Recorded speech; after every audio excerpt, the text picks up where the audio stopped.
I really can't think of anything witty to say this time,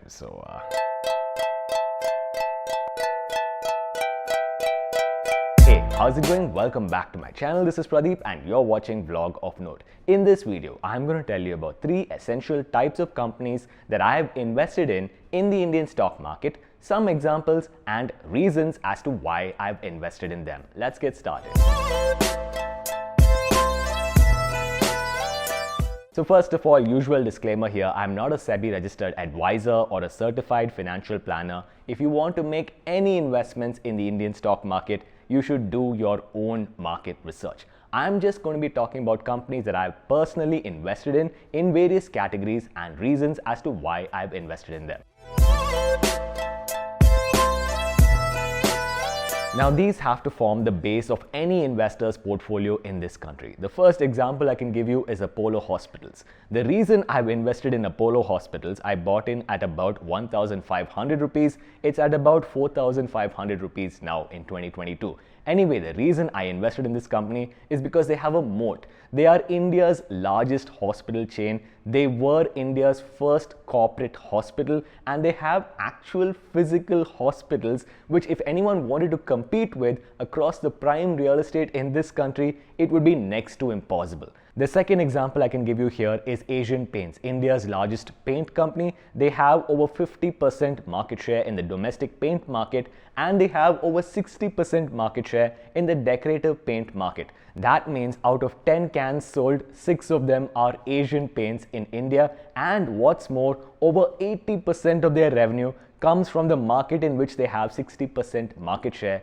that's decorative paints. The third example of a company in this category is Larsen & Toubro. They are an India-based multinational company started before India got independence by 2 Danish people seeking refuge in this country. Anyway, the reason I invested in this company is because they're so well diversified. They have construction, they have engineering, they have IT. They are a great infrastructure play in India. They are one of the world's top 5 construction companies.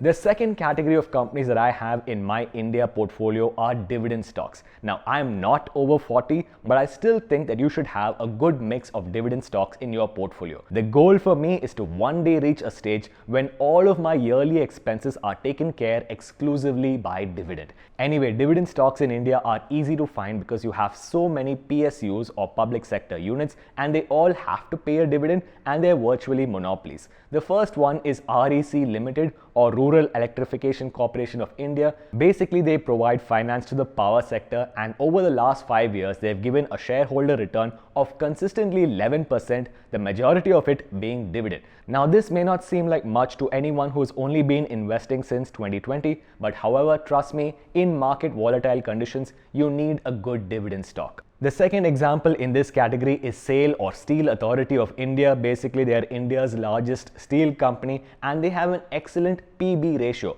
Price to book ratio is the ratio of the stock price to the book value of that stock price, and in the case of SAIL it's 0.65, basically meaning that if you're buying the stock for about 77 Indian rupees today, you're getting this company for free. The third company in this list is IOC or Indian Oil Corporation, and the reason I invested in this company is because of their pricing power. They're one of the few Indian listed companies in the global Fortune 500 list based on turnover. This is a massive company, and if you want to get your car topped up by petrol, then you have to go to an IOC petrol bunk.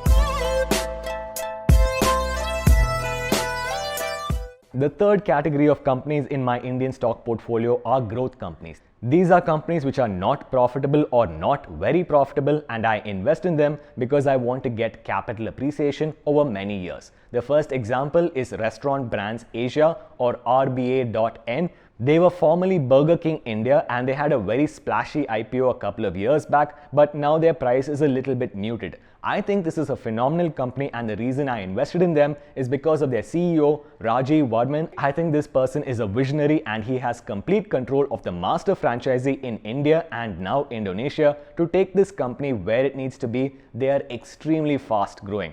The second example in this category is Aegis Logistics. I've already made a video of them. Basically, if you have any type of logistics in the petrochemical space, Aegis Logistics has a part to play, and they're extremely fast growing. In fact, over the last 1 year, they grew their business by 60%. The third example in this category is India Pesticides. They didn't have a very good IPO, I got allotted, I know, but they have extremely strong insider ownership at over 60%, and insiders have been buying over the last 12 months. There you have it, 3 essential categories of my Indian stock portfolio. First, buy into the fundamentally strong companies, the dividend companies, and only then the growth companies. Trust me, that's a recipe for happiness. Thank you so much for watching this video. If you enjoyed it, please give it a thumbs up. As always, please go over to YouTube, subscribe to the Vlog of Note channel, ring that notification bell so that you never miss a video. Share this video with your friends, and I will see you guys in the next episode.